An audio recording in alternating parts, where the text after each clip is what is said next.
রাজ্য জুড়ে চলা টানা 3 দিনের বৃষ্টিতে নাজেহাল চাষিরা। একদিকে প্রবল বৃষ্টি, অন্যদিকে ডিভিসির ছাড়া জলে বিভিন্ন নদীর জলস্তর বৃদ্ধি পেয়েছে। এমতাবস্থায় চাষের জমি জলমগ্ন হয়ে বহুল ক্ষয়ক্ষতির সম্মুখীন চাষিরা। এর প্রতিবাদ এবং নিকাশি নালা সংস্কারের দাবিতে বর্ধমান আরামবাগ রোড অবরোধ চাষিদের। প্রশাসনের আশ্বাসে অবশেষে অবরোধ ওঠে। গত 23 সালে আমরা বিভিন্ন দপ্তরে দরখাস্ত দেওয়ার পরও আমাদের কোনো কাজ হয় না। সেই জন্য আমরা ড্রেন সংস্কার কিছুই হয় না, ওই জন্য আমরা পথ অবরোধ করতে বাধ্য হচ্ছি।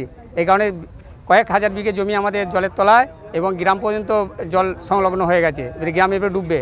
ওই জন্য আমরা প্রশাসন এবং বিডিও অফিস থেকে আমাদেরকে ডেকেছেন। ওনারা বলেছেন 5-7 জন 10 জন আসুন, এসে আলোচনা করে আমরা কাজটা কীভাবে করব সেটা সমস্যার সমাধান করতে চাই।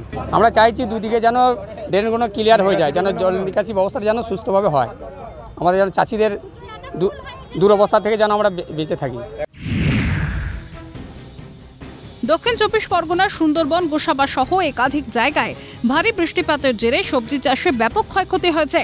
সবজি বাগানে জল জমে করলা, ঝিঙে, উচ্ছে, শসা, তুরুল, বেগুন, কুমড়ো, টমেটো সহ একাধিক সবজি পচে গিয়েছে। ফলে সবজির যোগান কম হওয়ায় বাজারগুলিতে অধিক দামে বিকবে সবজি।